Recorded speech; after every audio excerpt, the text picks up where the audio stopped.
अन्य इंतहाई अदब व एहतराम के साथ हमारे मेहमान खुसूसी राजा भैया से दरख्वास्त करते हैं कि इन स्टूडेंट और टीचर हजरात के माबैन अपना ख्याल पेश करें। राजा भैया। मेरे परिवार के सदस्य हकीम जी और मंच में सभी इस विद्यालय से संबंधित और विद्यालय को के आमंत्रण पर अमरावती और दूसरी जगह से आए हुए सभी मेहमान, सभी अतिथि, मैं उनका हृदय की गहराइयों से धन्यवाद करता हूं। यहाँ उपस्थित प्यारे प्यारे बच्चों, आज हम गणतंत्र दिवस के आयोजन में इस प्रांगण में एकत्र हुए हैं। गणतंत्र दिवस हम आजाद तो 1947 में हो गए थे, परंतु हमारा जो संविधान है वह 1950 में संविधान लागू किया गया और उस संविधान पीठ के अध्यक्ष थे बाबा साहब अम्बेडकर। वैसे संविधान बनाने में प्रमुख रूप से 74 लोगों की प्रमुख भूमिका थी और भारत का जो संविधान है दुनिया के संविधान से सबसे अधिक मोटा संविधान, किताब के हिसाब से कहें दुनिया का सबसे मोटा संविधान भारत का है। चीन का अगर संविधान देगा तो बहुत छोटा सा संविधान है। विभिन्न आयामों में विभिन्न धाराओं के अनुसार हमारा संविधान निर्मित किया गया और संविधान के अनुसार देश की संरचना की गई। 15 अगस्त 1947 को देश आजाद हुआ। हम 15 अगस्त 1947 को स्वतंत्रता दिवस के रूप में मनाते हैं। शायद कम लोगों को मालूम होगा कि हम आज भी स्वतंत्र नहीं हैं। देश की आजादी के समय हमारा लॉर्ड माउंटबेटन से एग्रीमेंट हुआ था, समझौता हुआ था और 90 साल की लीज पे भारत का एग्रीमेंट दिया था। भारत को संवैधानिक अधिकार दिया था। अगर हम स्वतंत्र होते तो ब्रिटेन की महारानी एलिजाबेथ अगर भारत आती हैं तो उनको वीजा लेने की आवश्यकता नहीं है। दुनिया के अंदर को सिर्फ एक शख्सियत है महारानी एलिजाबेथ, जो कि हमारे 90 साल की जो हमको लीज मिली है उसमें एलिजाबेथ के लिए कंडिका छोड़ी है कि अगर ब्रिटेन की महारानी जो भी रहेगा वो अगर भारत आती है तो एक तो उनकी तलाशी नहीं होगी, दूसरा उनको कोई हिंदुस्तान में घूमने की स्वतंत्रता रहेगी, कोई वीजा नहीं दिया जाएगा। परंतु उस समय के राजनीतिक हालात में उसको स्वतंत्रता दिवस चूंकि अभी 90 वर्ष की लीज है और जो एग्रीमेंट डिटेल में हुआ था, क्योंकि मैं अगर कोई बात मन से या कहीं बोलता हूँ तो बहुत ऑथेंटिक बोलता हूँ, आंकड़े के साथ बोलता हूँ। तो थोड़ी बहुत मैंने पढ़ी थी, बाद में मैं देख रहा हूँ कि कहीं मेरे को एग्रीमेंट मिल जाए तो उसमें अपना लेख भी लिखूं और लोगों को भी समझाऊं। यहाँ पे बड़ी संख्या में बच्चे हैं और विद्यालय में विद्या अध्ययन के लिए यहाँ आए हैं। मैं आप लोगों से सिर्फ इतनी चाहत रखता हूँ कि आप विद्या अध्ययन तो जरूर करें। इसे दुनिया के अंदर बहुत बड़े भूभाग पे अंग्रेजों ने शासन किया, और जब बहुत बड़े भूभाग में शासन किया तो उन्होंने अपनी भाषा का भी प्रचार प्रसार किया। और सामान्यतः जो अंग्रेजी बोलता, ये मंच पे जितने लोग हैं मेरे सहित, जो अंग्रेजी बोलता उनको बहुत बुद्धिमान समझते। जो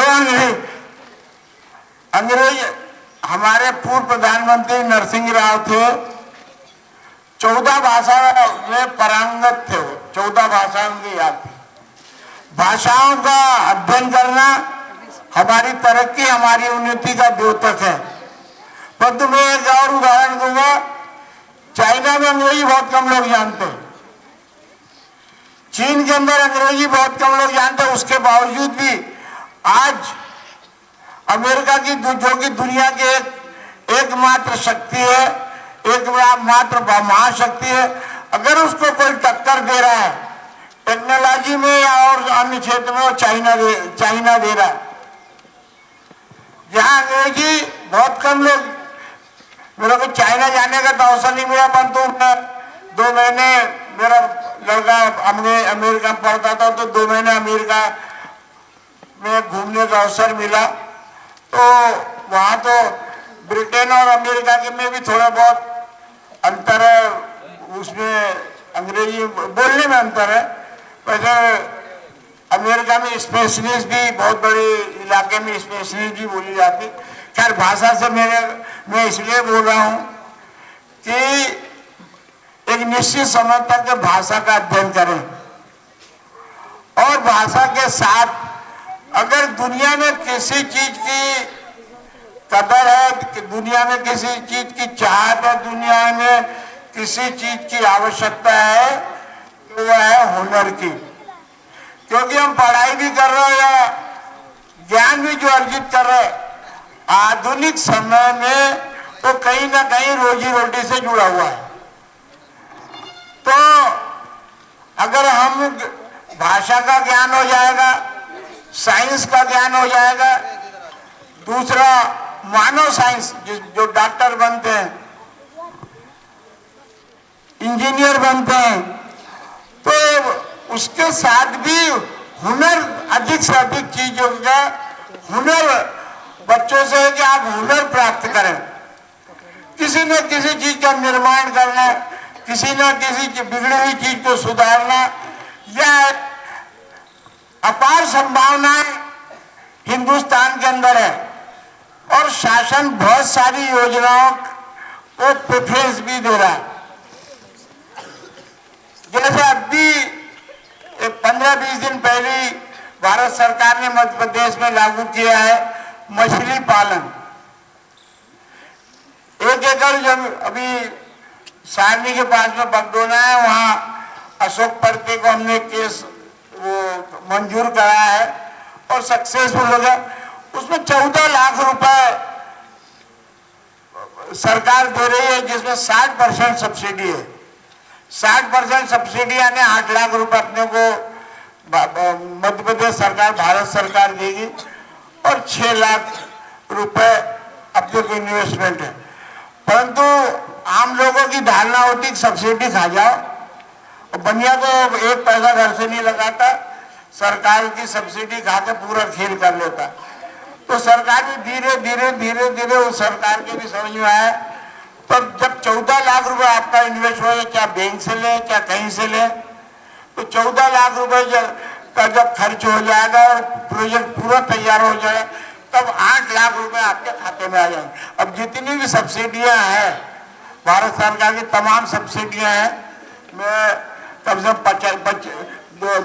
217 हितग्राही मूलक सब्सिडियां मध्य प्रदेश सरकार या भारत सरकार देती है। अभी हमने शिविर सब जगह आयोजित किए थे, इसमें 116 हितग्राही मूलक सब्सिडियां या दूसरे हितग्राही मूलक, तो 2 करोड़ रुपए तक बगैर किसी गारंटी के मध्य प्रदेश के शासन में 2 करोड़ रुपए अगर आप कोई उद्योग लगाते हैं, कोई व्यवसाय करते हैं, तो 2 करोड़ रुपए तक के आपको कोई गारंटी नहीं देना है, आपको कोई चीज बंधक नहीं रखना है, सिर्फ आपका प्रोजेक्ट ये करना है।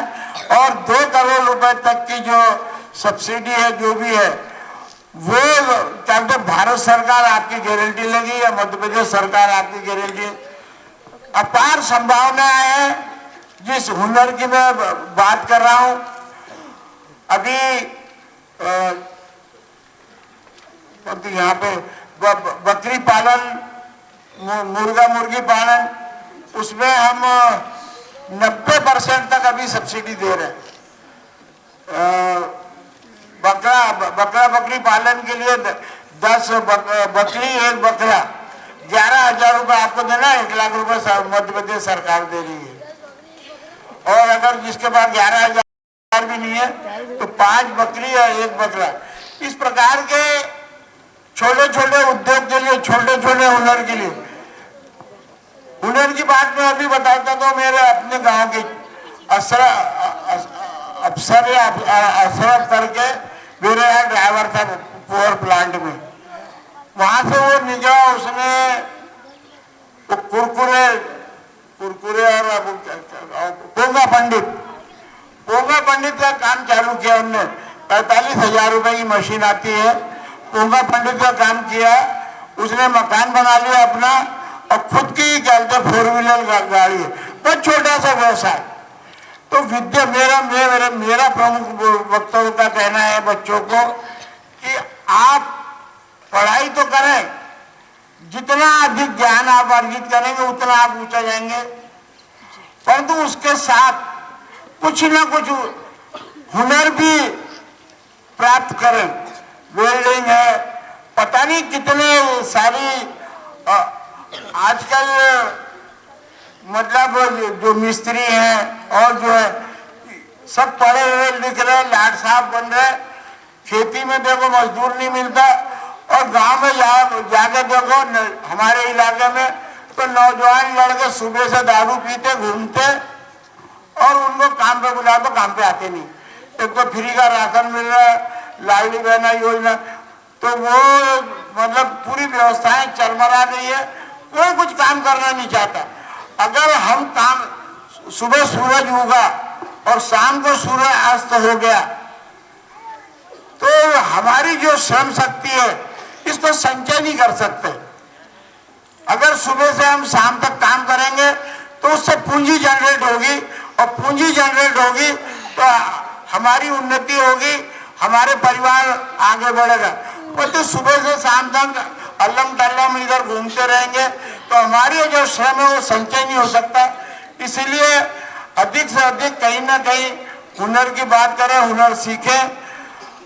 बहुत सारी योजनाएं, बहुत सारी बात आपको करना था, परंतु बैतूल में हम हमारे ऑफिस में 15 अगस्त और 26 जनवरी को गांव के सभी प्रबुद्ध नागरिकों को, हमारा स्टाफ है, हम जिसके यहाँ से भी व्यवहार करते हैं, 1000-1200 लोगों को बहुत शानदार भोजन कराते, बहुत शानदार। लोग मतलब बाजू में यार हमको नहीं बुलाया, मतलब अमृतसर से बुलाते हम खाना बनाने वाला, कहीं मथुरा बुलाते, बिल्कुल नया नया आइटम कर खाने खिलाने में मशहूर है वैसे। तो वहाँ एक कार्यक्रम है, कभी और आए तो इतने बड़े ग्रुप में नहीं, परंतु छोटे छोटे ग्रुप में बैठे। मैं आपको कहते बहुत सारे टिप्स है, बहुत सारी योजनाएं है, कौन सी मशीन कहाँ मिलती, कहाँ क्या, सारा कलेक्शन डीमार्ट में भी है और रजिस्टर में भी है। आज 26 में मुझको